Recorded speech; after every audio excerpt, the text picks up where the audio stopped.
Oh, no, we won. I can't be here till tonight. Yeah. She's highly thought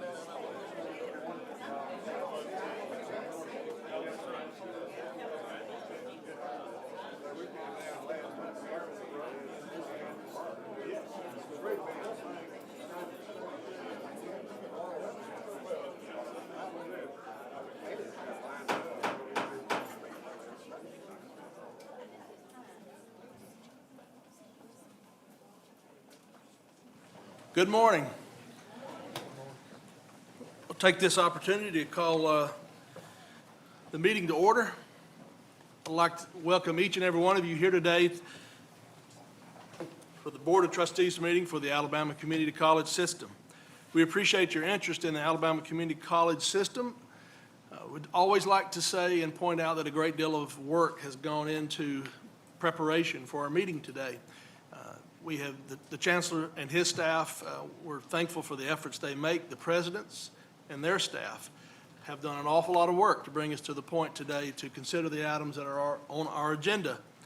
So we appreciate that work and appreciate that you all are here. As always, we remain laser focused on student success, and we remain true to our core mission of education, workforce development, and academic transfer. At this time, I'd like to take the opportunity to introduce to you Reverend Lucas Tribble of the First United Church of Montgomery. Reverend Lucas S. Tribble is a native of Montgomery, Alabama, and he is a graduate of Auburn University with a bachelor's in industrial and systems engineering. He received his master's of divinity from the Kander School of Theology of Emory University. Lucas is an ordained elder in the Alabama West Florida Conference of the United Methodist Church. Lucas was previously served as an associate minister at Mount Zion United Methodist Church in Smith Station, Alabama, and is an associate minister at Trinity United Methodist Church in Phoenix City, Alabama. He is in his 5th year as an associate minister at First United Methodist Church of Montgomery. Lucas is a sports fanatic. He avidly follows Auburn athletics, the Atlanta Braves, Atlanta Falcons, and the Carolina Hurricane. Though those are his favorite teams, he will watch whatever sports happen to be on TV. I'm with you on that, Reverend. Lucas is married to Sarah Beth. Sarah Beth is a speech-language pathologist for Baptist Home Health. They have a beautiful greyhound named Dansby. Reverend. Thank you so much, and thank y'all for letting me be with you today. We're in a period of the year when things are moving unexpectedly fast. Things are extremely busy. When we think of over the course of the year, I don't think we often think of this time of year as being the busiest and fastest moving, but I think it has a good argument at it. The newness of the new year has worn off. We finally started getting the year right as we write out the date on forms and on sheets. Spring break is coming for people in education and for families with children. But I think there's a case to be made that in some ways that has become just a different kind of busy as opposed to a time of rest. A couple in my church came back from a vacation recently, and when I asked them how they were doing, they responded, exhausted. We forgot to include rest in our vacation. Has anyone been on a vacation like that? Those in education are in the home stretch of the school year as the light at the end of the tunnel, that is the end of the semester and the beginning of summer, is visible. Yet, there is so much to do to get there. Students are gearing up for graduation and all that goes with it, and wrestling tirelessly with the question of what's next. Spring sports are getting into swing, and that seems to have people all over the place all of the time. Christians are in Lent and gearing up for Easter. Here on Capitol Hill today, a legislative session is beginning. It is just a fast-moving time, a time with little pause, little rest, and little Sabbath. I've come to realize that when we don't take time to pause, that we also don't do an important thing that often happens in times of rest, and that is give thanks. When life is busiest and we have the most things to give thanks for, we often forget to do just that. We forget to give thanks. So at the onset of this meeting, let us take a time to do just that. Let us pause for 1 minute. We're going to pause for 1 minute.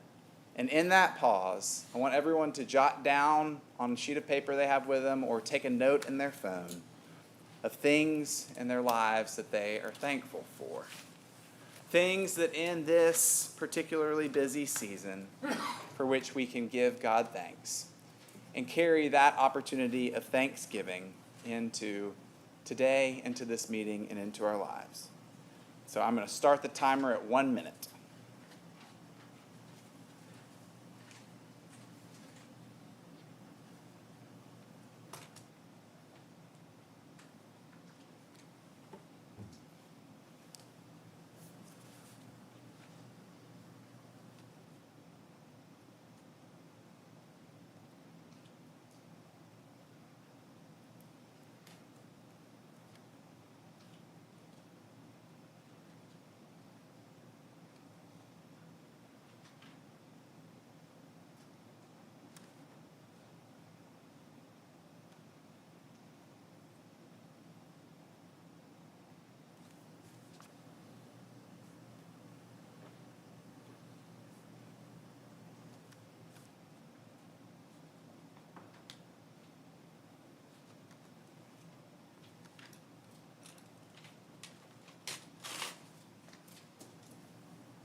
Almighty God, we give you thanks. We give you thanks for each person here and for the things with which they have written down and give thanks for today. We give you thanks for the things that we have each forgotten to give thanks for. We thank you for the students, teachers, administration, and staff in the Alabama Community College system. Be with us today. Be present in today's conversations and be present with us, each and every one, as we walk through life. Amen. Thank you, Reverend Tribble. If you're able, I would ask you please stand for the Pledge of Allegiance. Attention, salute. I pledge allegiance to the flag of the United States of America and to the republic for which it stands, one nation, under God, indivisible, with liberty and justice for all.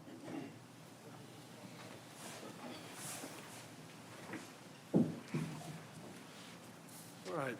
Madam Secretary, if you would, please call the roll. Mr. Jim Shell. Mr. John Mitchell. Present. Ms. Valerie Gray. Ms. Valerie Gray. Mr. Goodrich Rogers. Present. Mr. Milton Davis. Present. Mr. Leyland Rowe. Present. Mr. Blake McAnally. Present. Dr. Yvette Richardson. Present. Governor Kay Ivey. Thank you. I believe Ms. Gray is on the road today and will be joining us via audio soon.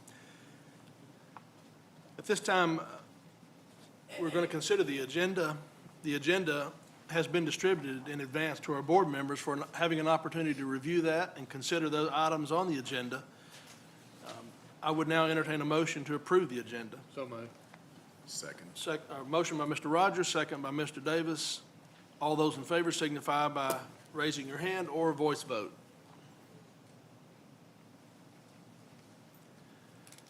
Okay, we have the approval of the agenda.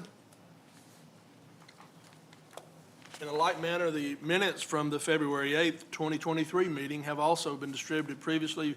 Each board member has had the opportunity to review those and to make comments on those. At this time, I would entertain a motion. So, second. Motion by Mr. Shell, second by Mr. Rogers. Any discussion, changes? Hearing none, we'll call the question. All those in favor of approving the minutes from our last meeting signify by raising your hand or voice vote. All right. Madam Secretary, has anyone signed up for a public comment? Thank you. Very good. As we begin today, just a couple of things that we'd like to bring to your attention. First off, we have with us today the Jefferson State Leadership Academy, and if you're a part of that group, if you wouldn't mind, please stand. Central Alabama. I'm sorry, Central Alabama. I wrote that down wrong. My apologies. Central Alabama. Oh, we got them both, yes. Sorry, my bad. Great to have you all today. Thank you. And we're going to have we're going to have Central in a moment on our spotlight. Would like to take just a moment to say it's good to have Chancellor Baker back with us. He's on the mend after a little procedure. Is not quite ready to try out for the Auburn football team yet, but he's making progress. Good to have you back, Chancellor.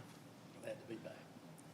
So at this time, we will have our college spotlight, Central Alabama Community College. President Lynn.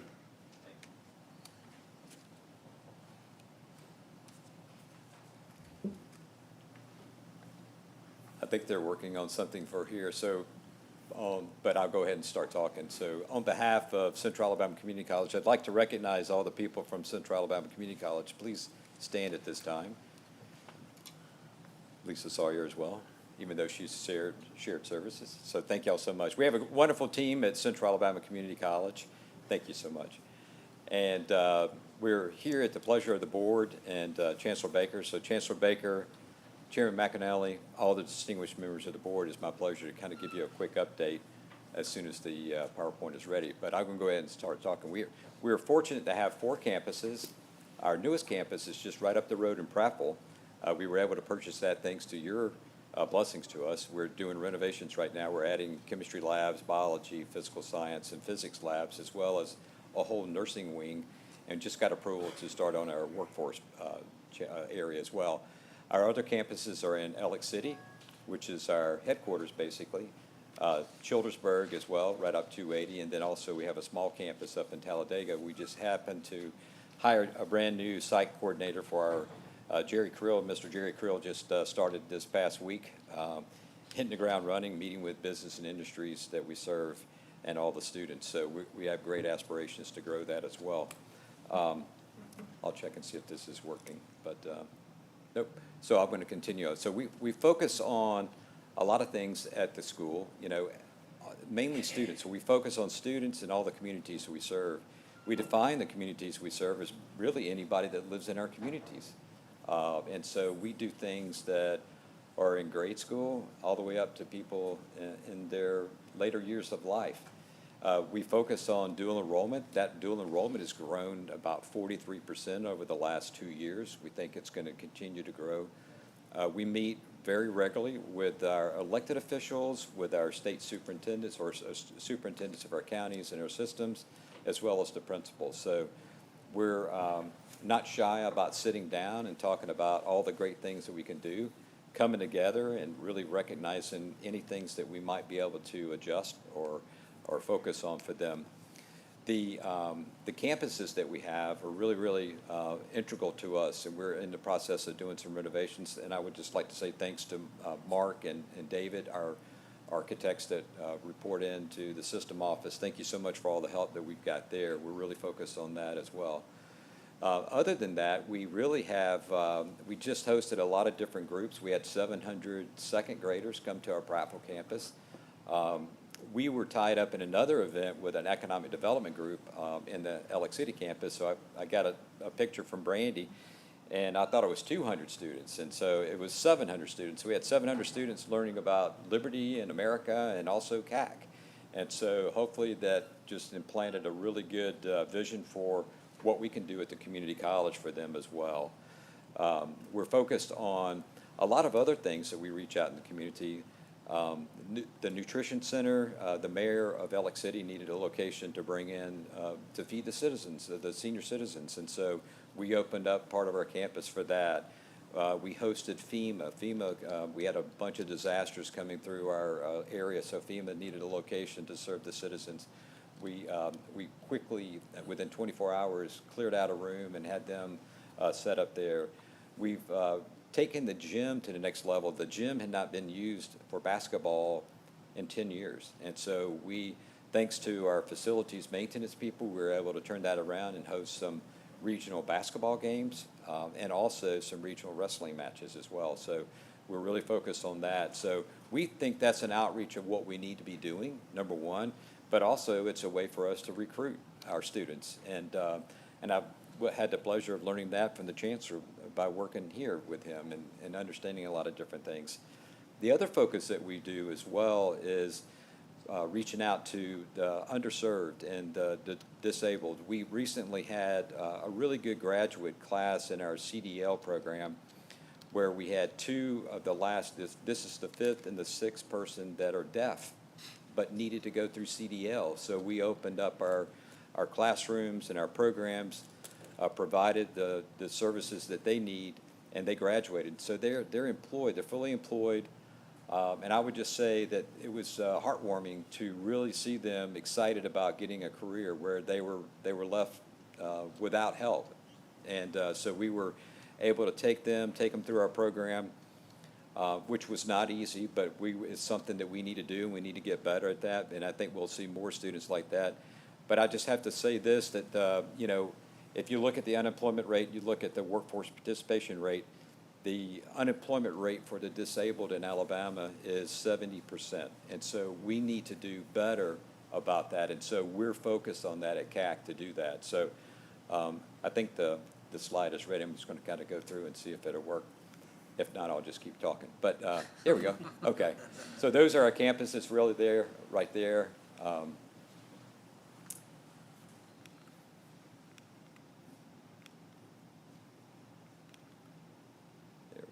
These are programs that we're focused on. Briefly talked about that. Dual enrollment, I spoke about that as well.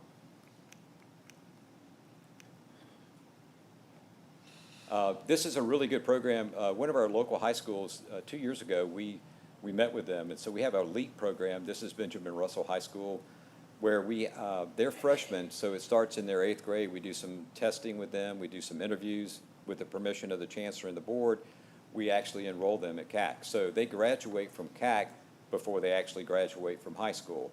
And this will be our 3rd year of doing that. They start with an orientation class this summer. And so Dr. Brian Johnson was able to help us with that, our Dean of Academics. And so that's something that we're trying to start with other communities that we serve.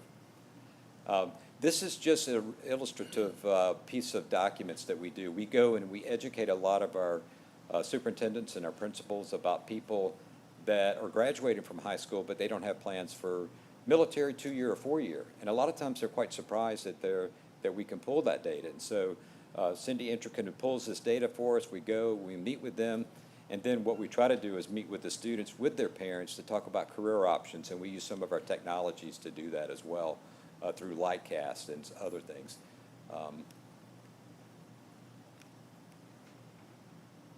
We also are the first program to start with AI, so we're doing a lot of training with artificial intelligence. This is at our Prattville campus. Once we started that program, it was amazing the type of companies that came to us and said, we need that. We were at a regional meeting in Missouri. We were talking about how do we train our maintenance people in AI, and so can I bring those people to Prattville for training? I'm like, yes, absolutely. So we have the head of cyber is our adjunct. He's at Maxwell, and he's 27 years in the Air Force, and he's our main instructor for this program. Luckily, he's going to come on CAC once he retires from the Air Force. We're going to continue that with other cyber programs that we're doing as well. So that's just a quick map of the programs that are out. We want to see this grow around the state of Alabama. We also have a Manufacturing 4.0 piece of equipment at Prattville. This is a way for us to really teach maintenance people the second level of their understanding with the MES systems, robotics, vision systems, cyber, and so we tie that into the shop floor. There's even companies in this area that I will not recognize, but have been hacked and shut down for 3 weeks at times.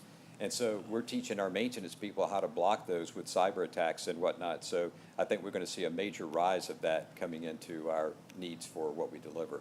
Marine Tech program is going phenomenal. We're able to really train a lot of people. We're in the process, Trish Jones is helping us get approval for the credit program.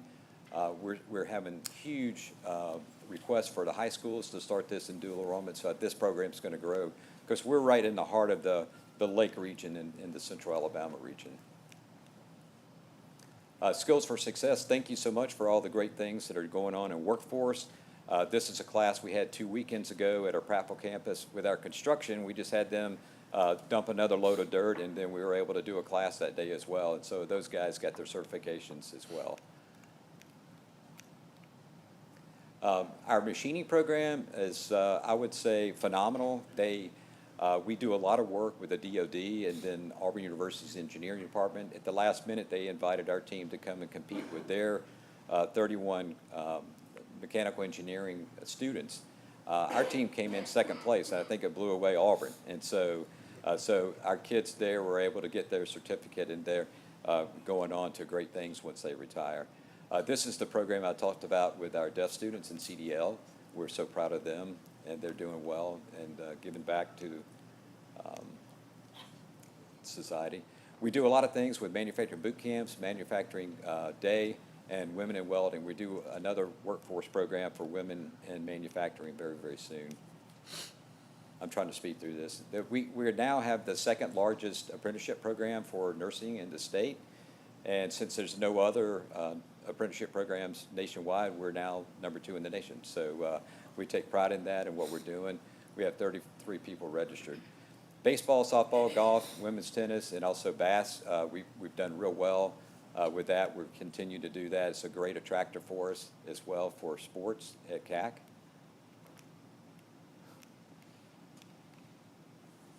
That's the fishing. Academics, we've got a lot of great programs. These are programs that are actually tied to concurrent enrollment, so the student actually pays CAC's rate while they're attending these programs. This is some data that I use to meet with elected officials and talk about their surrounding areas. And so we look at labor force, participation rate, et cetera. These are some of the programs I highlighted earlier. The basketball military events, we were very fortunate to have 2 very successful events. We host 4-H adult literacy programs, trunk or treat Christmas concert. We started the music program back. It went dormant about 8 years ago. So that's back and going. So we're trying to bring back those programs as well at CAC. And here's a video.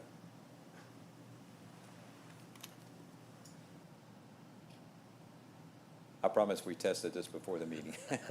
Well, in Elmore County, we made a concerted effort approximately 5 years ago to increase the participation in our Career Tech program. We shifted all of our dual enrollment in academic programs to our Career Technical Center and ran them through Central Alabama Community College at that location. We went from 350 students initially to over 1,000 students participating in our programs now. Of course, as a county commissioner, you always want to look at the economic impact of what this institution is bringing or what's this business bringing. We've had teachers that have retired, that have gone on to work at CAC. To me, that's a huge economic impact. You know, we're not sending a lot of tax dollars back, but that gives an individual in our county the opportunity to stay in our county. Generally, a dollar turns over 7 times, and if we can keep our workforce here in Prattville, then that means the dollars that they bring in, whether they live outside of the general area of Prattville, but they still live here, they bring those dollars back, so the economic impact is huge. CAC has been able to come in and really talk to the leaders in our community and in our business community and what they need. And they've been able to tailor their programs to help educate the workforce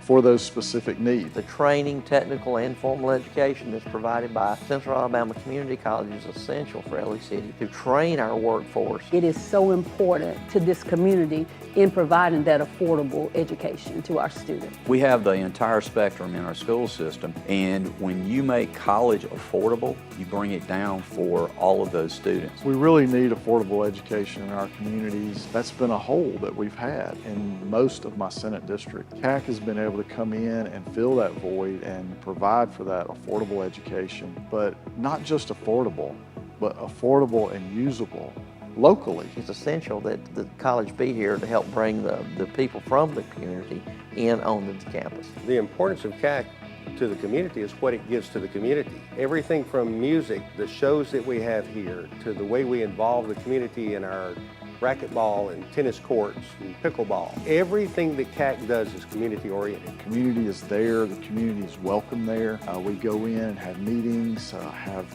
luncheons. They are a valuable partner in our community. A community is only as strong or as good as what it can offer to help others. We're able to do that with CAC. Dr. Lynn has taken on just tremendous leadership to spearhead a presence in the Elmore-Watauga County area. He immediately started turning this campus around. The leadership is so engaged in our communities. CAC has done a great job of communicating not only with the elected officials, but with our citizens and the educators around, and that's what it's going to take. He has done an excellent job of developing relationships with the superintendent. I believe that's critical to assess the needs for what we need to do here. I am very optimistic that we have the right people in the right place to start determining where we need to spend our time and effort and money. I think the importance of CAC to this community, I have a hard time articulating it because it is just that great. It just feels like home here. The classes are smaller, the teachers are welcoming, and they're able to help you, and they like to help you. They offer it. I think it's extremely important to have a community college in your area. That's a key part to economic development. Our community leaders, our business leaders are engaged with CAC. It gives us that stepping stone, and it gives us that validation with the other communities around us and with the state. It opens up avenues for our students that they wouldn't have before. If you've navigated through CAC, either through dual enrollment or a year or two after you graduate from high school, you're better prepared to know what college means. It's so important to have this school in our district. This is the catalyst for all things good. Education is the same thing as health, it's the same thing as water and sewage and all the things you have to make an area grow. I see this as a critical part of how we develop in the future. We couldn't do without this school. We're ready for our future, and CAC is going to be a big part of that I think we all will be proud of for decades to come.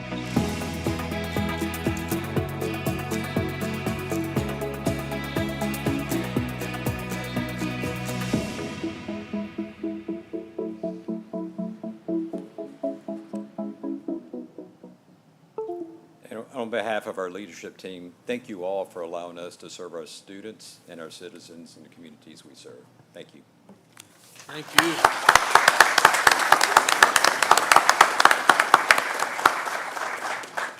Thank you, President Lynn. Very well done. We appreciate the work that's going on there. We recognize the transition in recent time and appreciate it very much. We will now move into Section 8 of our agenda, Executive, Legal, and Public Information. We'll begin this with item 8A1, Central Alabama Community College, review and approve of approval of revised mission statement. It is recommended that the Alabama Community College System Board of Trustees approve the revised mission statement of Central Alabama Community College. I'd entertain a motion. Motion. Motion from Mr. Davis, second from Mr. Roan. Any discussion? Hearing none, we'll call the question. All those in favor signify by raising your hand or voice vote. Motion carries. Item 8A2, Gadsden State Community College, review and approval of mission statement. It is recommended that the Alabama Community College System Board of Trustees approve the current mission statement of Gadsden State Community College. I'd entertain a motion. Motion from Mr. Rogers, second from Mr. Shell. Any discussion? Hearing none, we'll call the question. All those in favor signify by raising your hand or voice vote. Motion carries. One more of these. Item 8A3, Northwest Shoals Community College, review and approval of mission statement. It is recommended that the Alabama Community College System Board of Trustees approve the current mission statement of Northwest Shoals Community College. I'd entertain a motion. So moved. Motion for Mr. Rogers. Second for Mr. Shell. Any discussion? All those in favor signify by raising your hand or voice vote. Motion carries. Moving now to item A4, the Alabama Community College System. A recommendation regarding adoption of revised policy 301.01 as shown.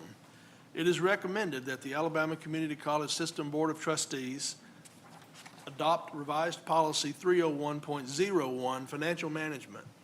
It is further recommended that the revised policy take effect immediately. I'd entertain a motion. Motion for Mr. Roan, second for Mr. Davis. Any discussion? I'd just say we appreciate the efforts by the staff in the preparation of this document. It's a significant document, and appreciate that work. Hearing nothing further, call the question. All those in favor signify by raising your hand or voice vote. The motion carries. Moving now to item 8A5. Bishop State Community College, approval for naming of the Advanced Manufacturing Technology Center on the main campus. It is recommended that the Alabama Community College System Board of Trustees authorize the president of Bishop State Community College to name the Advanced Manufacturing Technology Center on the main campus and to add appropriate interior and exterior signage. Fiscal consideration for this is a $1 million gift from the Gene Haas Foundation. I'd entertain a motion. Motion from Mr. Shell. Second from Mr. Mitchell. Any discussion or comment? Hearing none, we'll call the question. All those in favor signify by raising your hand or voice vote. Motion carries. Moving now to item 8A6, Wallace Community College Dothan, bookstore operation agreement with Barnes & Noble College Booksellers, LLC.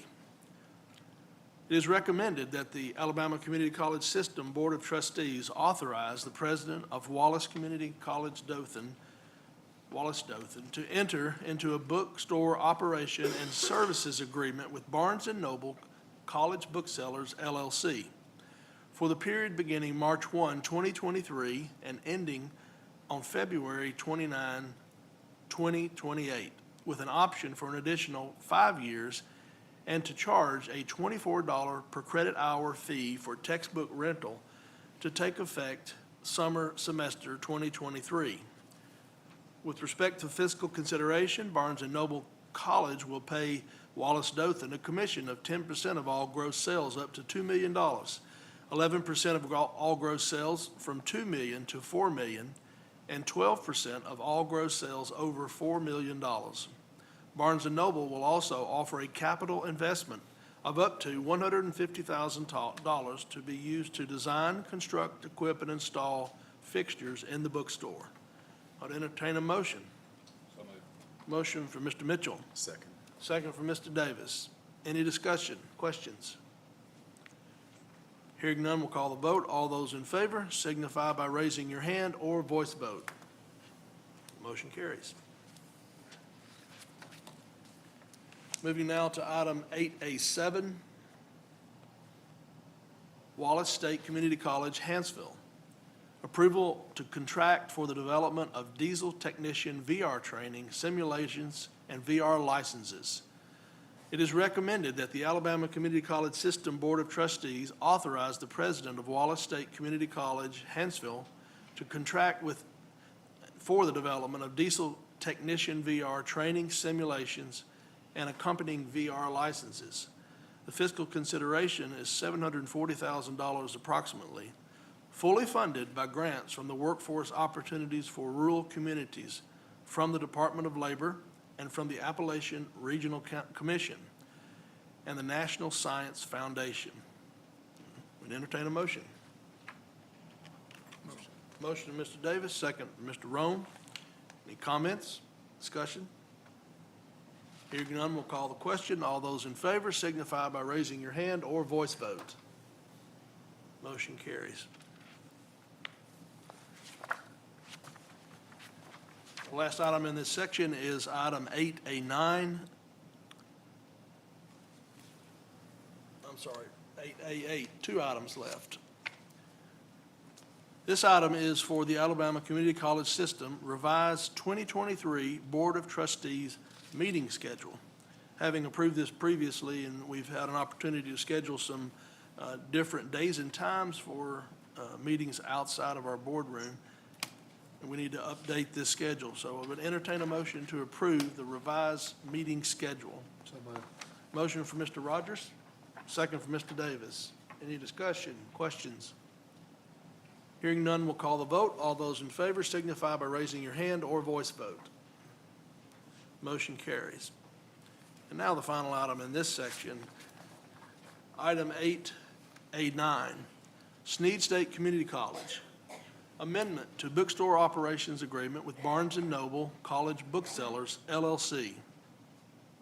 It is recommended that the Alabama Community College System Board of Trustees authorize the president of Snead State Community College to amend its bookstore operation and services agreement with Barnes & Noble College Booksellers for the period beginning April 1, 2023, and ending on September 30, 2027, and to charge a $24 per credit hour fee for textbook rental to take effect fall semester 2023.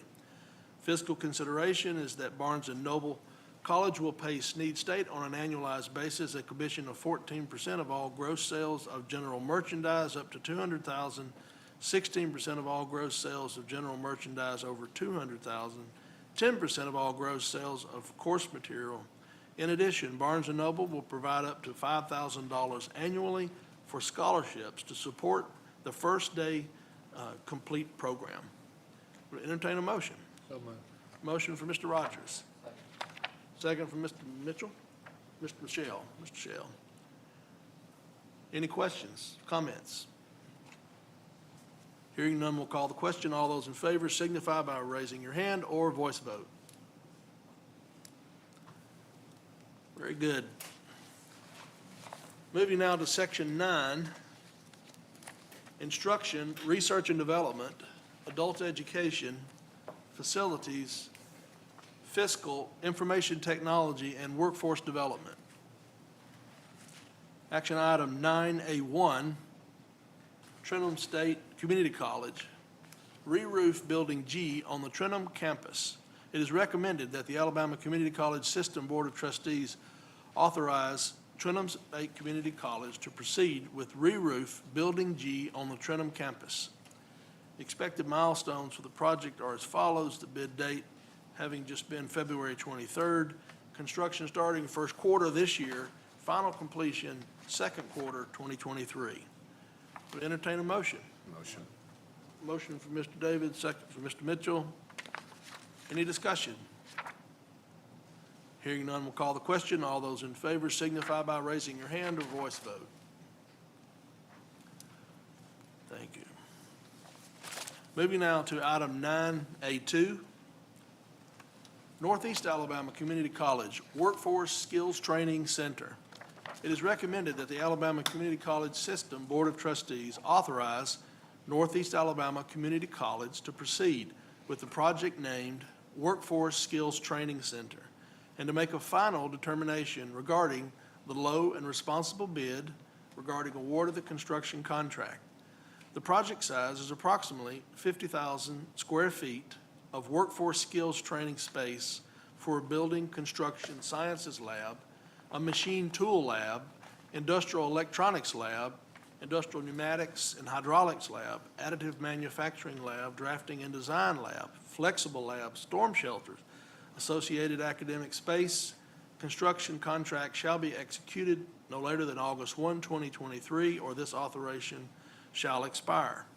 The bid date having just been March 7th, construction beginning second quarter 2023 with final completion fourth quarter 2024. I would entertain a motion.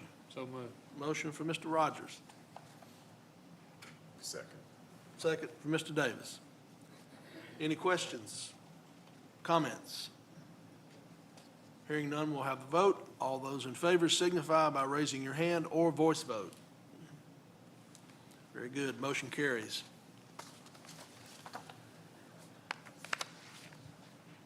Moving now to item 9A3, Marion Military Institute, electrical utilities upgrades.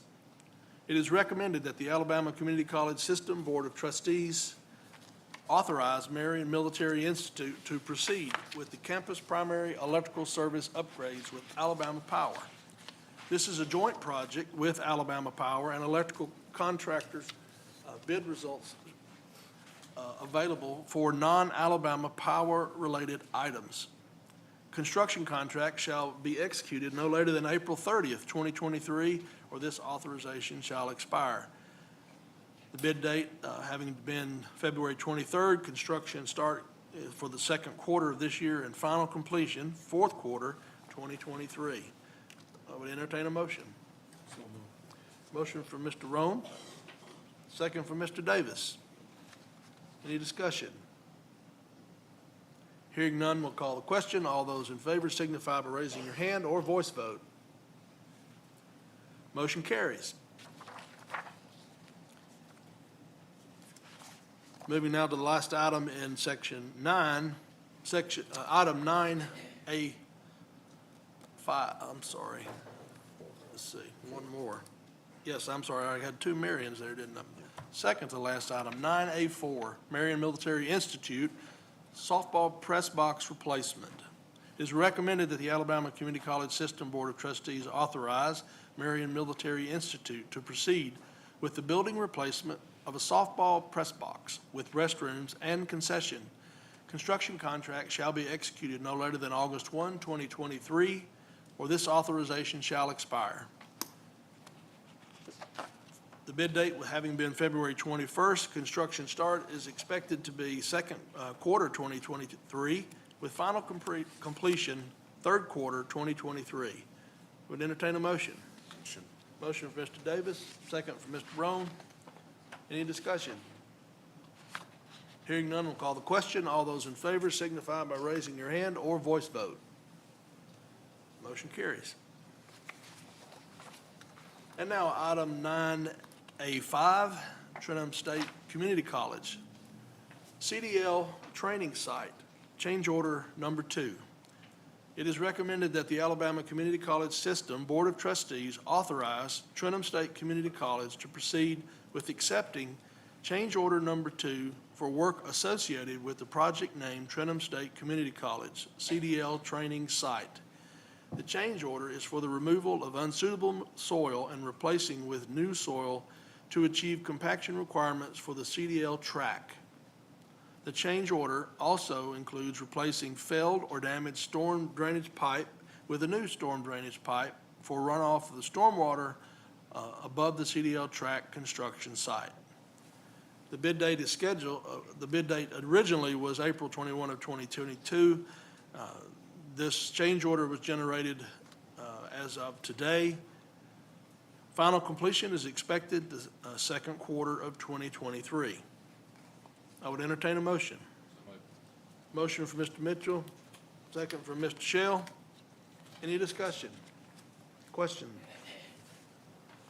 Hearing none, we'll call the vote. All those in favor signify by raising your hand or voice vote. Motion carries. Very good. That covers our action items for today. Next, at section 10, personnel. Chancellor? Good morning, everyone. I'm Charlene Finkelstein with Human Resources, and I'm delighted to introduce one new addition to our system office staff today. That's Melody Whitten. Melody, would you stand, please? Melody is our new Workforce and Economic Development Coordinator. She has 14 years of experience in the economic development field. She served the city of Albertville as Director of Community and Economic Development and has served as Regional Workforce Council Liaison with the Alabama Department of Commerce. She most recently served as Vice President for 58 Inc., which is Shelby County's Economic Development Corporation, where she was responsible for all aspects of economic development, including industrial recruitment and expansions, retail development, and workforce development. She has a bachelor's degree in political science from Jacksonville State University, and she is a member of the Economic Development Association of Alabama and has been for the past 10 years. She will be based at Snead State Community College. So please help me welcome Melody Witten to our staff.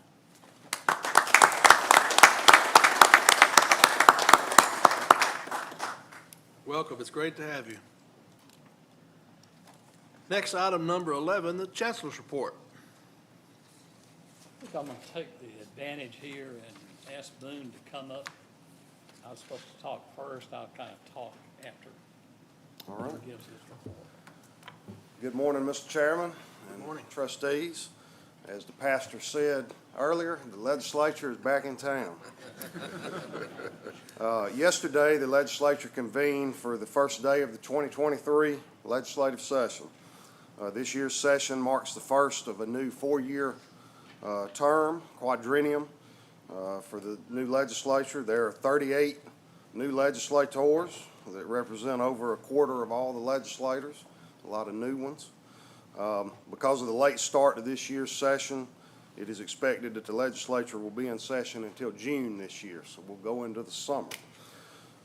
Yesterday morning started out with budget hearings. Chancellor Baker provided a presentation to the legislature on the ACCS and our budget request, with a key focus on our enrollment increases over the last few semesters, as well as the success of the ACCS Innovation Center and the Skills for Success programs. After Chancellor Baker, presentations were made by Kirk Fulford, who is the Fiscal Director of the Legislative Services Agency, as well as State Finance Director Bill Poole. They gave legislators a financial outlook and budget priorities for the legislative session.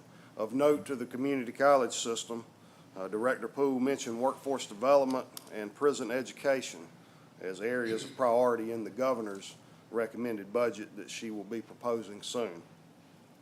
Last night, Governor Ivey gave her State of the State address, where she mentioned several additional legislative priorities of her office for the 2023 legislative session. A few priorities of note are a 2% pay raise for educators, including community college employees, a targeted increase to the first-class pre-K program, renewing and expanding the state's economic development incentives, and a one-time state income tax rebate of $400 per taxpayer or $800 per family. Governor Ivey also used the occasion to call the legislature into a special session that begins later today to appropriate the remaining $1 billion of the state's portion of American Rescue Plan funds. The special session is expected to last for the remainder of this week and next week. No other legislation can be introduced or debated without a supermajority vote while they are in special session. The legislature will reconvene into their regular session on March 21st. Due to the governor's call of the special session, her requirement to submit budgets to the legislature have now been delayed until they reconvene into regular session. So we may not get those budgets this week, but it will be in several weeks. I want you all to know we've worked very hard to prepare for this legislative session, and it's been a joint effort. Each college president has either met with their local legislators individually or held legislative events at their colleges to share the ACCS legislative agenda that you all adopted earlier, several months ago, and as well as budget priorities with the legislators. I want to commend and thank all of the college presidents who took time and effort this year to meet with legislators.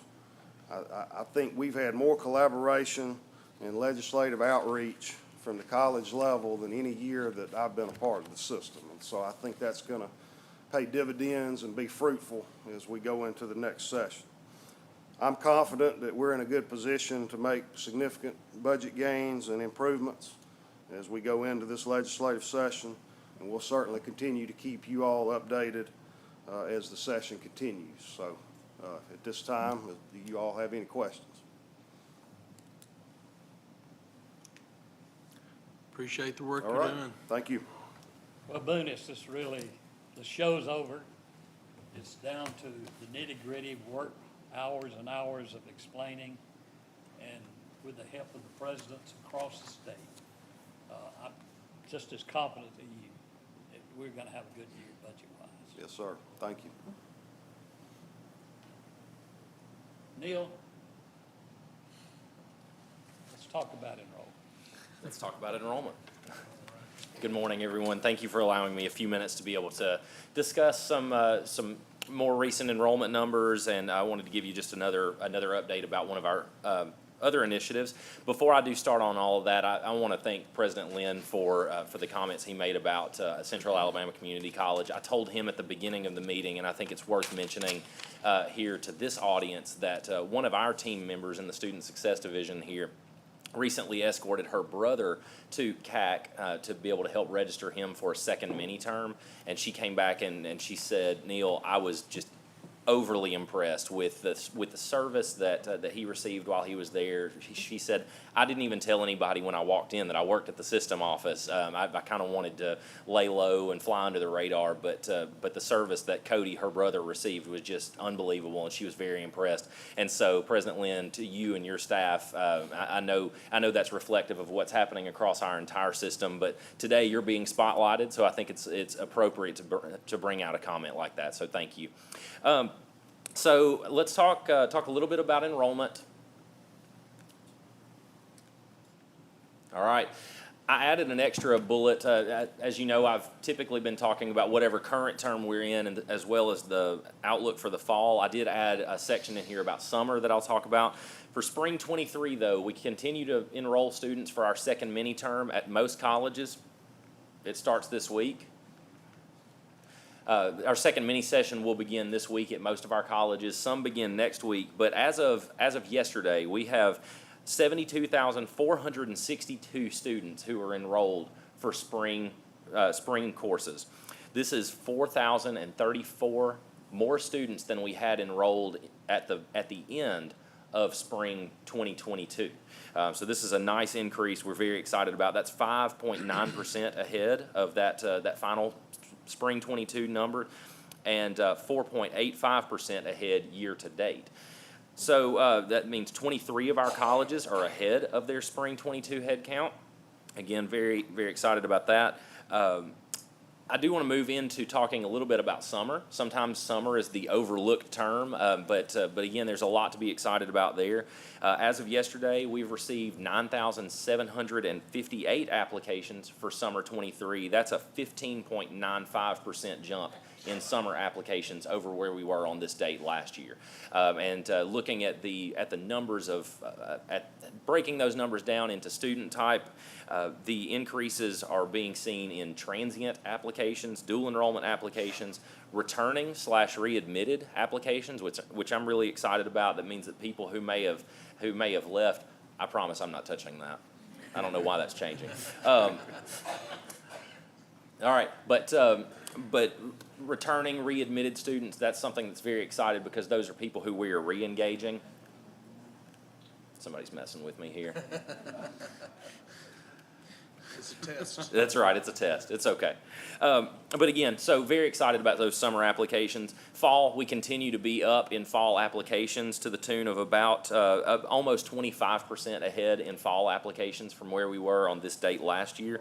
As of this date, we've received over 34,000 applications for fall 23. Again, those increases, we are seeing increases in dual enrollment, first-time freshmen, transfers, continuing ed, so a lot to be excited about when it comes to enrollment.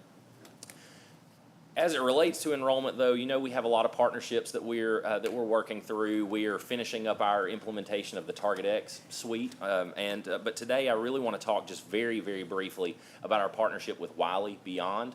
Wiley is the company that is really assisting us with our efforts to engage and recruit non-traditional students.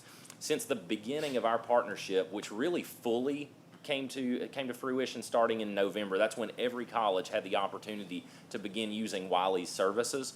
Wiley has referred over 1,000 students to our colleges. This is tremendous. I mean, we're talking in 4.5, 5 months, over 1,000 students have been referred to our colleges, as well as the Innovation Center. So it's not just colleges. The Innovation Center is receiving referrals as well.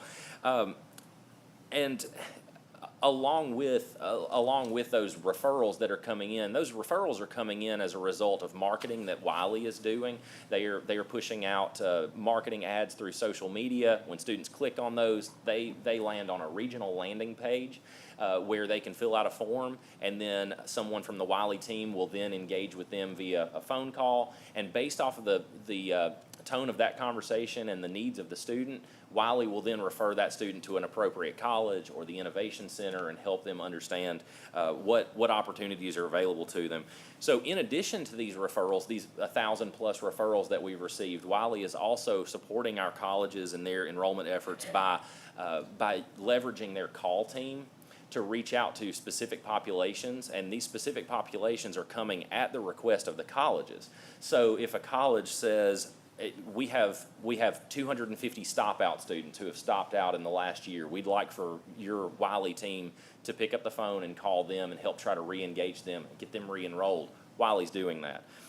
So examples of some of these campaigns that our colleges have requested Wiley call for: stop-out students, upcoming mini terms. That has been a really successful one to be able to say we have second term 8-week courses that start at the beginning of March, and we'd like for you to consider taking a short course with us.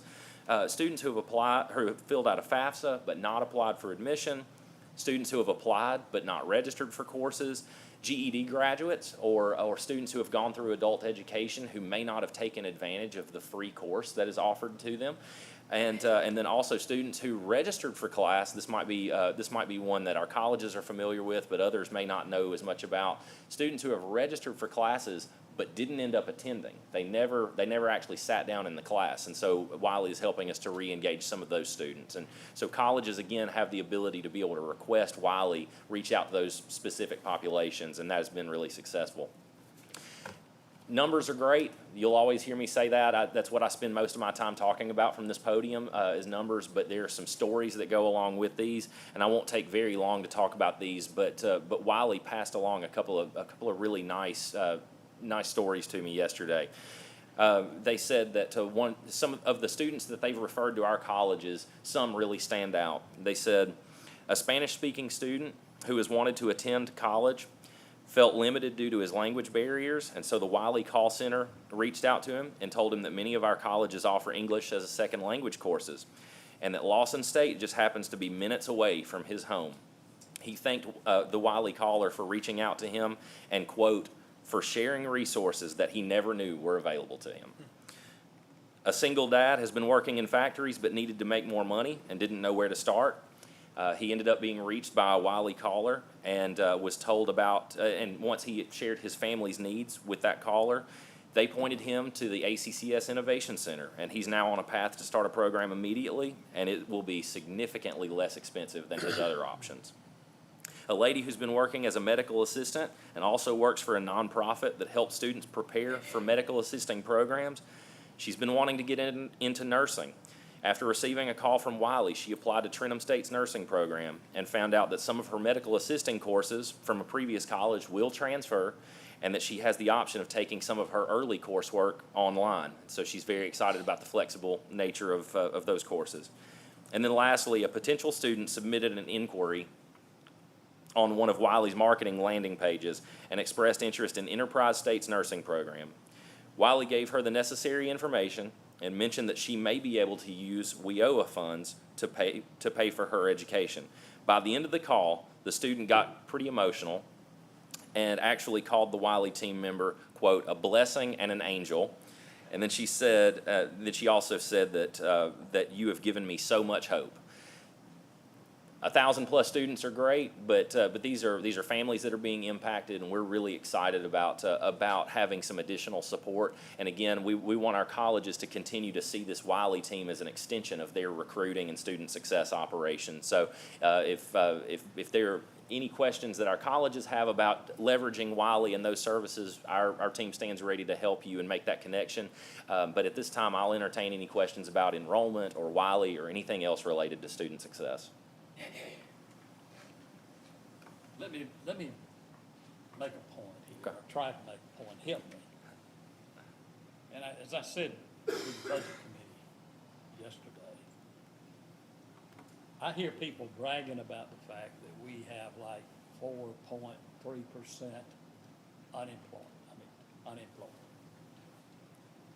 That really doesn't mean anything of substance. That means a very few people have signed up somehow, some way, and with other organizations and identified.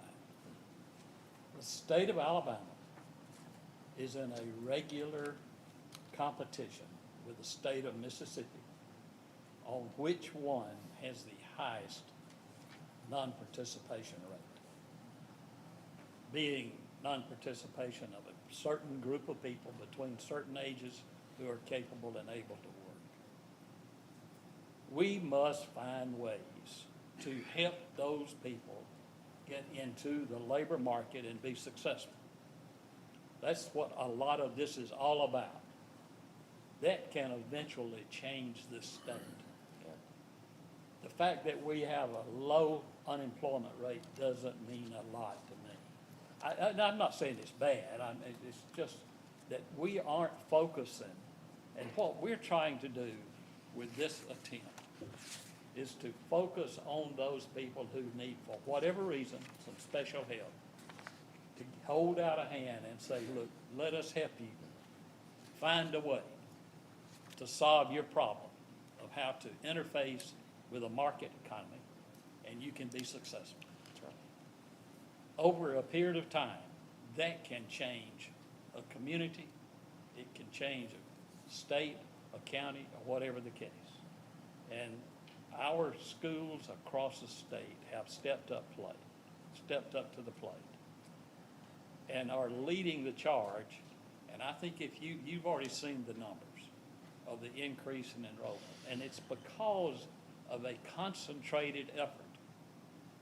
Not just talking about we need more students and we're going to do a mass show, but it's talking about how do we get to the individual and how do we convince them that with a little bit of help, they can change the prospects of their life.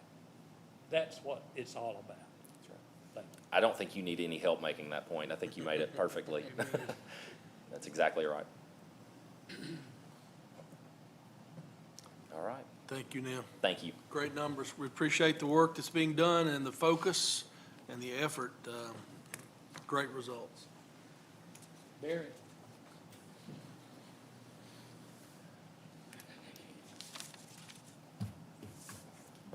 I think your leader is in D.C. today. Yes, sir, he sure is. He's doing everything he can. We wish him well. Well, thank you, Chancellor. Good morning, members of the board. I just want to provide you an update on a special pilot that we're doing in regards to that we believe is a solution for employers across the state that want to connect jobs, their jobs to our students in certain programs. So we have, there we go. You're right, it did delay. So I think our community colleges do a great job at connecting our educational programs and training with students and so forth, but I don't think that we have a really strong focus on connecting our students to the jobs that are available. And so, and our businesses, I think, get frustrated because they have a hard time getting those jobs in front of those students that really would be most interested in the jobs. And so, and a lot of times our businesses want to cast a wide net in regards to, so they don't want to necessarily recruit just from one college. They want to recruit from maybe 8 different colleges in a specific program. And if you try to work with 8 individual colleges to try to connect with those students, it can be pretty challenging if you're an employer. And we have had several businesses over the years approach us with this problem, asking us to provide a solution. And we believe that we have come up with a solution to better serve those employers and better connect those job opportunities to the students in those programs.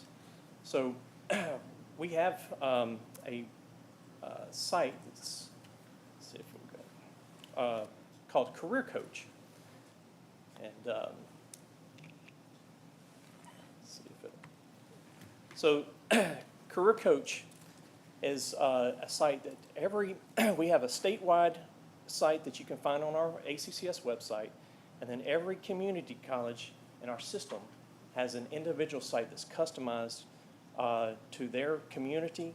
As students search for programs or occupations, the occupations are connected to the programs at that college. As they're exploring careers, they find information about what they can earn in those careers, what the job demand is in their particular areas or other areas of the state. It gives them a really good description of what the duties and tasks are, so forth, for that job, and what the day in the life of that job are, what the employment outlook is, and so on and so forth. Again, those careers are linked to our college programs, and only our college programs.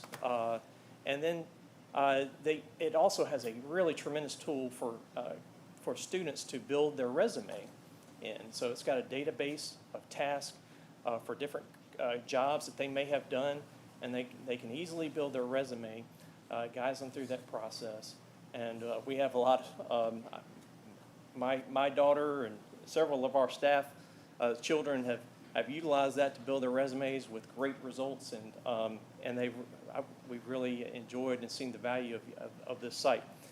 But one of the tools on this site that we haven't really explored was the employer job portal. And so this was at no additional cost to us to be able to turn this on. And so we asked Lightcast, who provides the solution, to turn this feature on. And so what it does, it allows employers who wants to post a job to the site to be able to, and now let me switch slides here, basically to create a profile for their company. Once they create their profile, telling about their company, the jobs that they're wanting to post, it goes to someone here at ACCS with a designated person to look at their request, and then upon identifying it as, first of all, a real company, we talk with them, interview them to see what their needs are, what the students that they want to get connected with, the jobs that they want to post, and so forth. And then upon understanding that and understanding that is a quality job that they want to post, then we will approve the request, and then it is posted on that job board. And so what is great about that is when they load the job posting, it is associated with a career or multiple careers. So when students are searching those occupations, it will actually show that that's a job related to, and it will be at the top of the list of those occupations. Here's an example of some job postings, recent ones from Mercedes-Benz. We've been working with Steve Colburn at there, one of the advocates of us wanting to provide a solution and so forth. And so he's already got some jobs posted out there.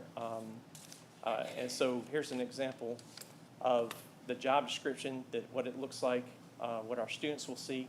Students will have the opportunity, they can submit their resume that they built in Career Coach. They can immediately apply if that's what the company has set it up to do, or the company will put a link to their job posting site where the students can directly apply on their the company's application site. And so if I'm a student and I'm exploring careers and I pull up robotics technicians, those jobs are going to be at the top of the list as I'm searching for jobs and seeing what's available out there in relation to robotics technicians. And so if I'm, so some of our colleges, here's an example of where Jeff State, they have this opportunity where they allow employers to offer local job opportunities. Well, we didn't want that to interfere, what we were doing to interfere with our local job opportunities. And so we have on those particular sites, employers have the option to post to local, and so where they're to the local job opportunities, and then all students will access, as you see, the statewide job board, which the employers will post through our website, and all students across the community college will be able to see that, the jobs posted there. And so when Steve Colburn is coming to us and asking us, hey, I need to get these in front of 8 different colleges, but I don't have the time and I don't have the resources to go and reach out to 8 different colleges to see who I can post a job on their particular site, and how I can get these in front of the students and so forth. Well, this is the solution to that. And so, obviously, putting the job out there is not enough.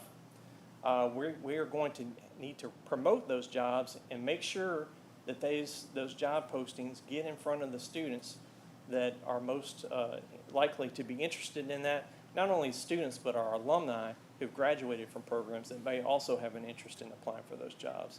And so we have a plan for our communications department to put together social media packages that will do job highlights. We will do employee interviews. We will conduct alumni and basically promote alumni success stories that are specific to those jobs that are being posted. In addition to that, TargetX is a tremendous resource that we are going to be leveraging and being able to utilize to basically bring awareness of the resources to students on that platform as well. And so we have a webinar that is on March 22nd with all of our career service personnel at our colleges to orientate them to the tools, to basically go through the process of being able to connect with the job postings to the students in particular programs, because there may be, for instance, in the robotics technician jobs, several programs that Steve Colburn, for instance, may want to target and get those in front of. Well, we can, our career service people can help guide us to the contacts and the students in those particular programs where we can send out specific notifications that the jobs have been posted and so forth. We have, on social media, we've got over 22,000 alumni that follow us. And as we highlight these jobs on our social media platforms, we're hoping to get that in front of our alumni as well. So we feel like this is going to have a tremendous impact. First, it's going to allow our colleges to attract and recruit future students by showing them the great jobs that are available and associated with many of our programs. Secondly, it's going to allow us to connect our students and alumni to great jobs. It's going to also provide that solution for employers wanting to connect to our students. And so with that being said, that concludes my presentation. I'd be glad to address any questions or comments that you may have. I'll be preparing my postings.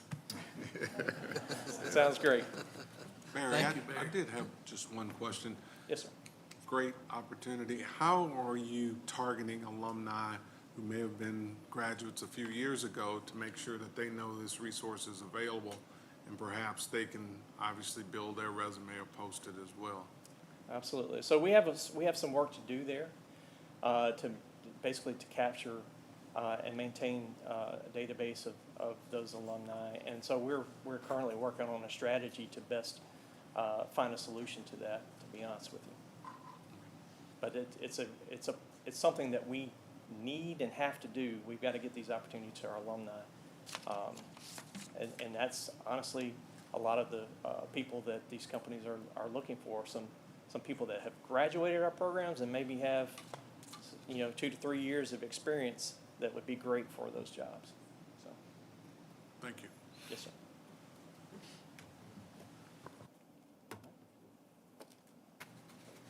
Next, I'm not sure in what order. I'm going to leave it up to David or Karen. You want to talk about, okay, Karen, strategic plan. It's That's right. kind of one of those things we talk a lot about. Sometimes we don't ever get to the point of putting it together. We stay so busy going in all different directions.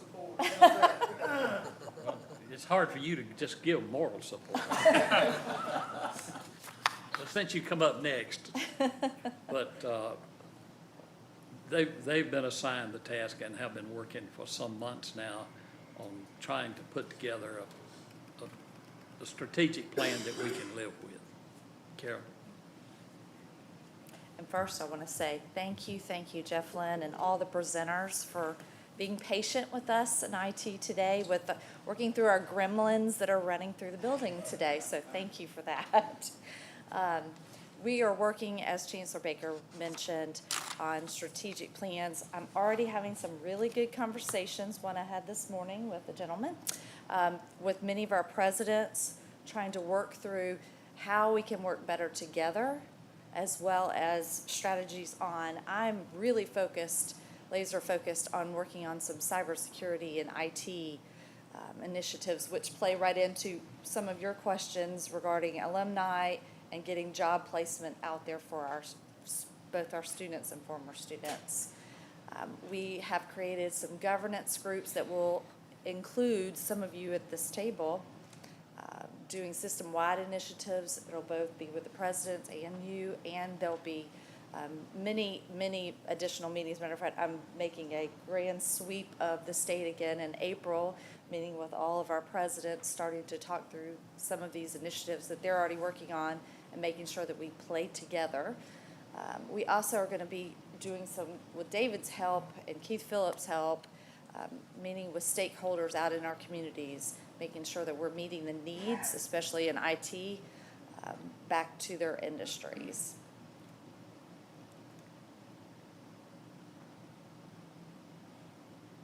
See, the gremlins even get me too. We are also going to be working, and Vicki Olson, I don't believe she's here today, her team and I are working together evaluating some of our academic programs, specifically on IT, both for credit and non-credit. So that work is already in progress. As I mentioned, cybersecurity, I've been working with several very smart people, both on my team and at some of our institutions, working on a plan for how we can have the cybersecurity program developed for our students so they get education, they get job experience with experienced team, as well as job placement. So that's in the works. Like I mentioned, there will be more conversations with business representatives to make sure that we're filling the need for IT professionals and communicating with all of the presidents. Our second round after April, our second round of visits, we will be grouping our schools together as they're represented by their CFOs. And the other thing that I have not mentioned in a couple months, but I did want to bring back up in this bullet, professional development. We are implementing a component of a software we already own, NeoEd. There's a module in it called Learn. Learn will be used very heavily for professional development for our employees starting in May. We already have about 1,200 type classes that are built into the system, and we'll be building more as we go. And it's everything from mental health type training to safety, you name it. And we'll be able to record those trainings and keep them up with their employee record.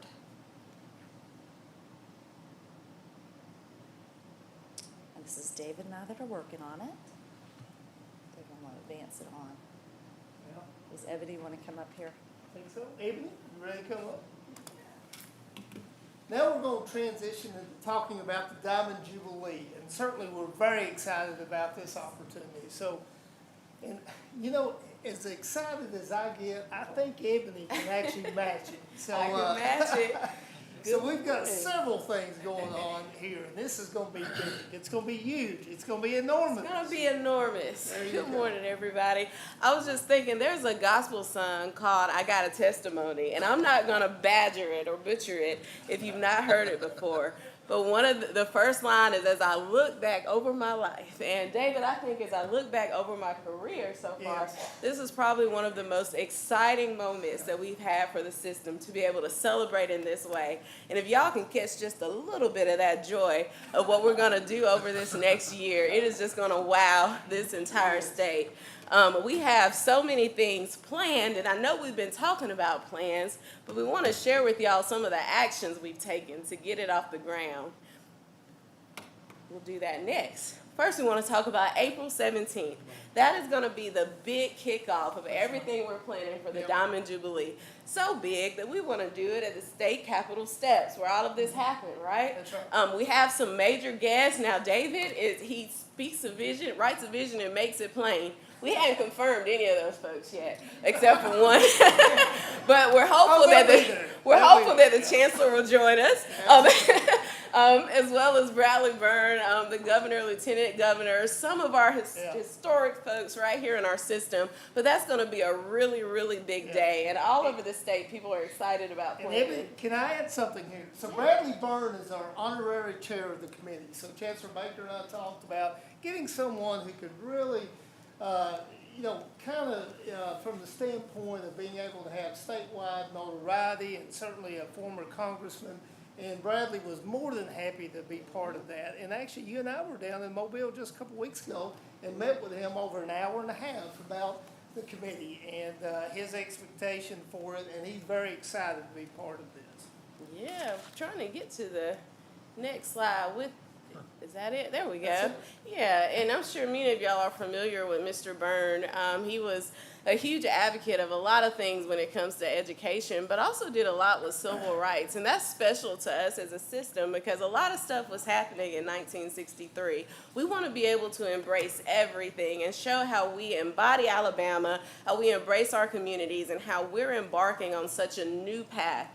So Bradley Byrne will basically, again, be an honorary member of that, but his insight can be valuable to several of the different things that we have happening. And he has some friends in some high places that he's committed to make sure that we are able to get everything we want to done. Let's see if we can get to this next slide. Sam, can you help me out? And those are the committees, and certainly all the committees we've already met at least once. Some committees have met twice. So, and we are going to be celebrating over 2 years, 2023 into 2024.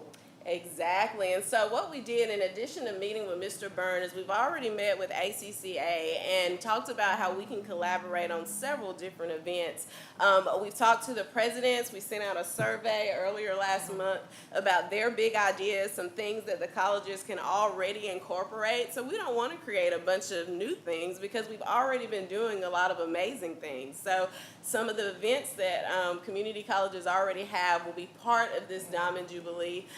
We met with the steering committee, and to have so many colleges on one call and the excitement they have in making this happen together is phenomenal. And you have everybody from instructors to faculty and staff who are being part of those committees. And to presidents. And presidents, yep. Every committee that's making up the Jubilee is going to meet by March 15th. We've written a proclamation for both the governor and for the board. We'll bring that to y'all in April, as well as a sample proclamation that all of our communities, all of our PIOs can get to their mayors and their commissioners to sign so that everybody is celebrating at the same time. We've established our first media pieces. You can see the logo here. That's been printed on a lot of different items. And then other than that, we're just planning this April 17th event. Let's see. We can get to the next slide. What we'll do in planning that next event is basically continue our meetings. And we're also, a big piece of this is making sure that people understand what Paths for Success is.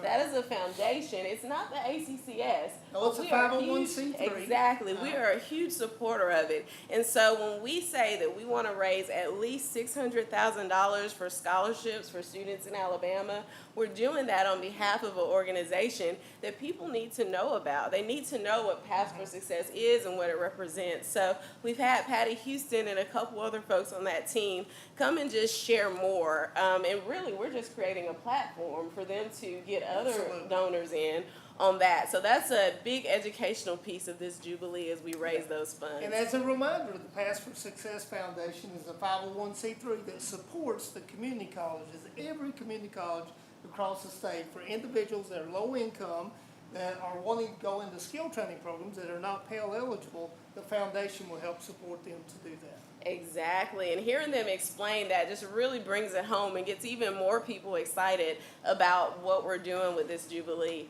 We're also working to identify and celebrate community college alumni. We already have some marketing out and have gotten feedback from some alumni all over the state that we didn't even know existed. And so many people, every time we talk to them, say that their life would not be the same if they were not impacted by the community college system. So it's been really awesome connecting with alumni. And then finally, we're just confirming that college showcase calendar right after this kickoff, especially if everything happens that we plan on happening. Now, you don't tell them in case it doesn't happen, but it's going to be some big stuff. If we have this that big on the Capitol steps, everything that follows is going to have to be just as excellent. So we're working now to confirm that showcase calendar, and we'll hopefully have that to hand out on April the 17th, so the state will know what to expect moving forward. I believe that sums up everything we have going on with the Jubilee. Are there any questions that we can help answer? All right, then. Thank you very much. Sounds very exciting. Yes, sir. All right. Thank you, Chancellor. Item 12, committee reports. Have we got any reports out from committees? None today. Just before we close, I want to take just a moment to mention that one of our colleagues, Mr. Milton Davis, has recently been inducted into the Alabama Engineering Hall of Fame. And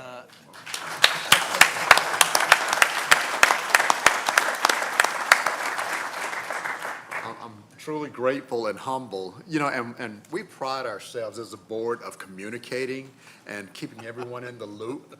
But I learned that Jeb was one of the nominators, and this board wrote some unbelievable recommendation letters. So y'all kept that a secret.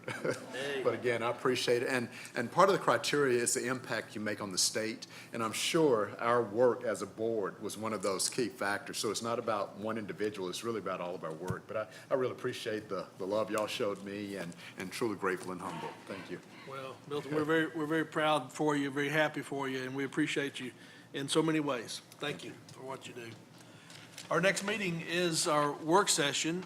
It's going to take place here in just a few moments. It is 11:30. I'm going to ask that you, almost 11:30, let's reconvene in here at 11:40, about 12-minute break, and we'll go right into our work session.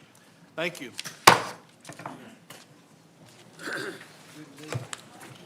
One last shout out. I guess I skipped the adjournment. We're all good. Well, you can officially adjourn it. We're good.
5% increase.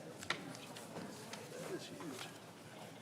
Levin's Missing still Levin, here. yeah. I just recognized he was. Way to go, Mr. Roan.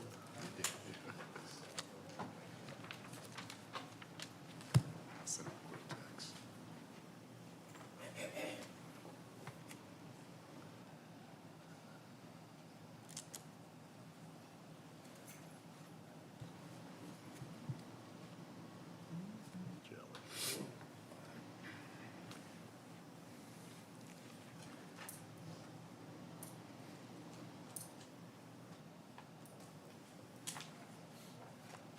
I think we'll go ahead. Yeah, we just get started. Okay, we're gonna, Mr. Roan will join us shortly. We'll go ahead and begin. So this is a work session for today, but I failed to mention as we finished our meeting that our next Board of Trustees meeting is April 19th at 10 a.m. at Northeast Alabama Community College. That'll be in Rainsville, Alabama. So we're excited about the opportunity to again go off campus and visit one of our college campuses, and we'll be doing that up in Rainsville. And we look forward to visiting with Dr. Campbell and his team there. So next, we'll be moving into these action items that on our work session. So the action items for April 19th. Executive David Bryan. The first item is Lawson State's request that the Board of Trustees approve the college's revised mission statement. Dr. Anthony has included in the request the process that was followed that culminated in the revised mission statement for the college. Does anyone have any questions regarding the revised mission statement? The next item is Drake State's request for approval and authorization of the president of the college to name the new advanced manufacturing building for the Gene Haas Foundation and to add appropriate interior and exterior signage. This naming opportunity is in exchange for a gift of $500,000 from the Gene Haas Foundation. And these funds will be used in aid of the construction of the new building. Does anyone have any questions regarding this item?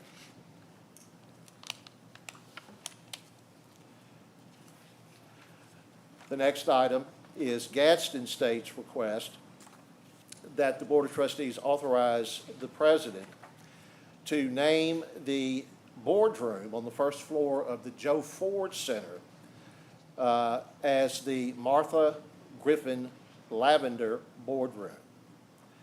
This naming opportunity would be in exchange for a gift of $10,000 to the college. Any questions relating to this item?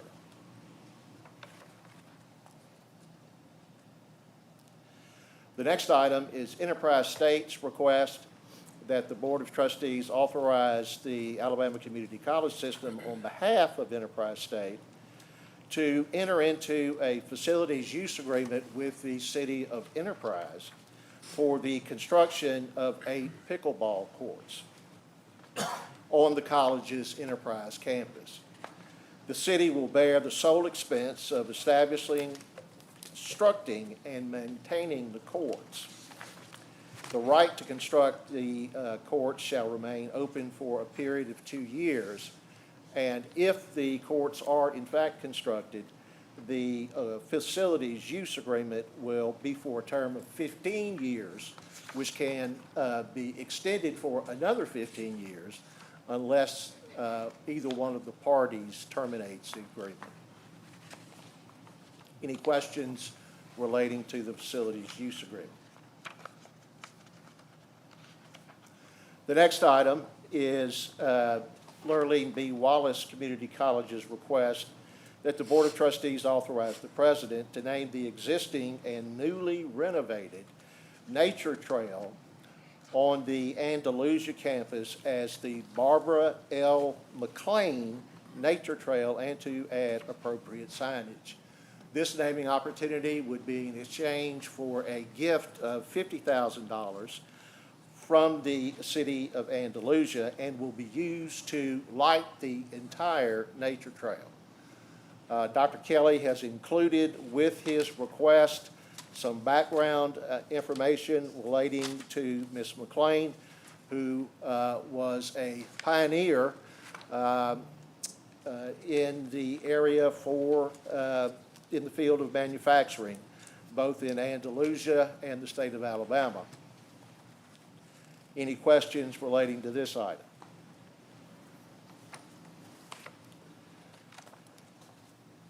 The next item is Southern Union's request that the Board of Trustees authorize the president to increase the rental fee for the college's dorms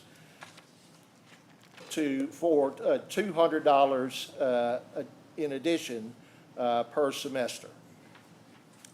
The additional revenue will help cover normal operating costs such as increases in food services, utilities, labor, and supplies. The college anticipates additional auxiliary revenue in the amount of $80,000. In his request, President Shackett has noted that the college has not raised rental fees on the dorm rooms in over 10 years.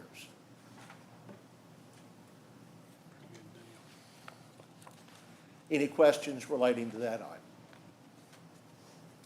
The next item is Shelton State's request to spend approximately $725,000 in HERF funds for the purpose of purchasing one new welding trailer and a second generator and/or a three-phase power source for dual enrollment welding training being offered at 3 rural Tuscaloosa County high schools.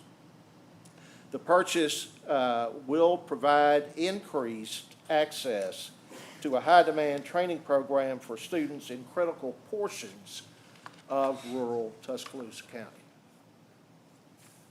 Any questions relating to this item?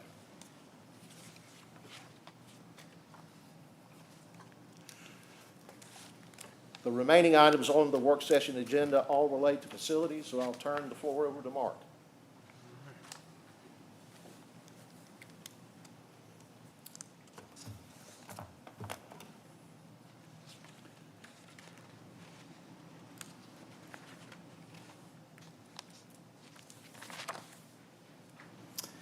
Good morning, board members.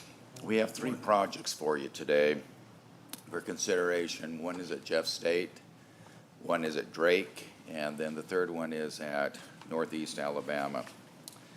Our first project at Jeff State, if the slides will advance, is for improvements, exterior improvements at Bethune and Doremus Hall, and also at the George Layton Building.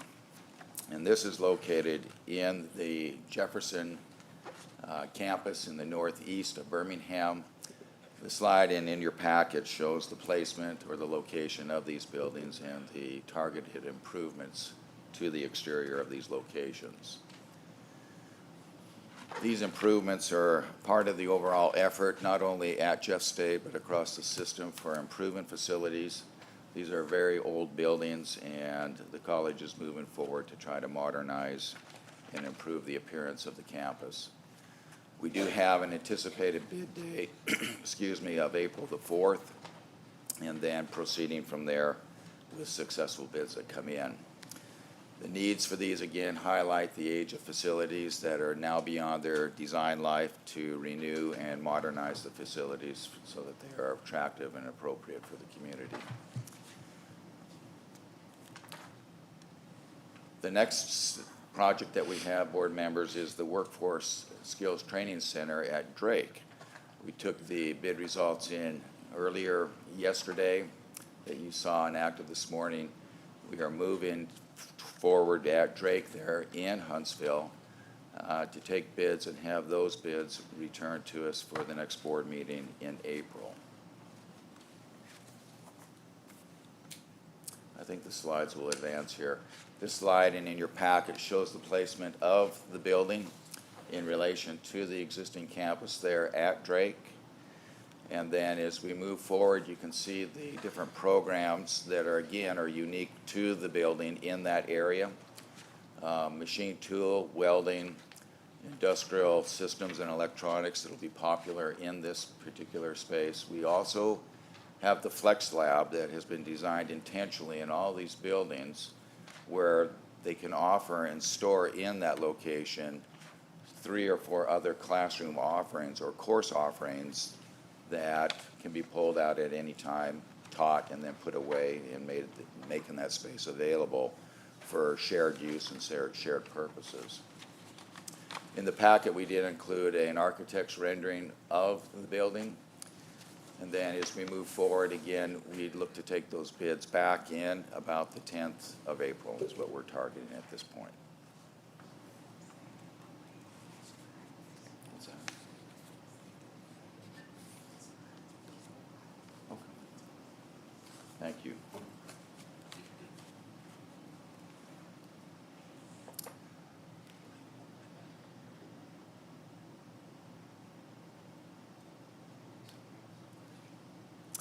And then the last project, board members, for recommendation this morning goes back to Northeast Alabama. And this is an effort and an outreach in that community to establish a softball field for their sports programs, but also have that available for community access as well. You can see in the packet we showed Rainsville and its proximity to Huntsville. And then as you take a look at the site here, it'll pull up in just a moment. We did embed into this slide here the placement of the softball field in the upper right-hand corner and how that will relate in relation to the rest of the campus at that particular site. They're excited about the program. The phase 1 and 2 will include the field, dugouts, stands, a press box, and concession and restrooms.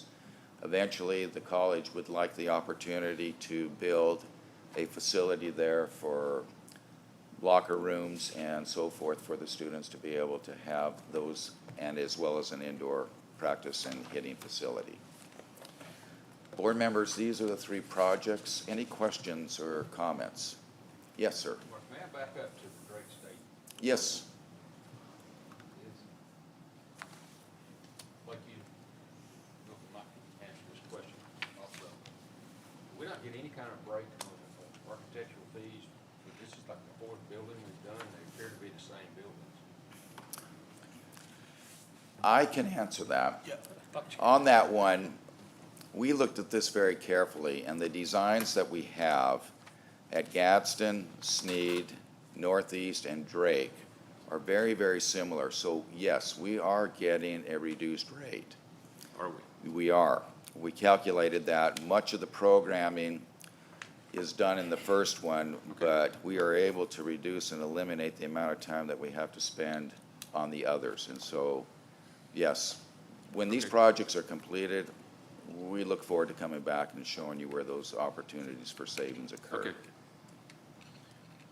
We don't bid engineering services, as Blake knows as well, for the. You don't what state now? law. We do not bid engineering services for state law, so Yeah. we're able to negotiate and talk. It's common, we do it in the system, Division of Construction Management also does it, that when you have a design that is significantly the same, the programming, as Mark mentioned, is one of the things that's been done already. So the programming, the schematic design phase, which can be up to 15% or so of the project, is actually something that you don't have to do again, and you can reduce those fees by those amounts. But the rules do require that the buildings be significantly the same structure. Yeah. Ultimately, when it comes down to making drawings that adapt to a new site, that is direct cost that is incurred for the production. I get that part. Yeah. Okay. Any other questions, board members? Thank you. Thank you, Mark. All right. Any other business that should come for the work session? Hearing none, we'll consider ourselves dismissed. Thank you for being here.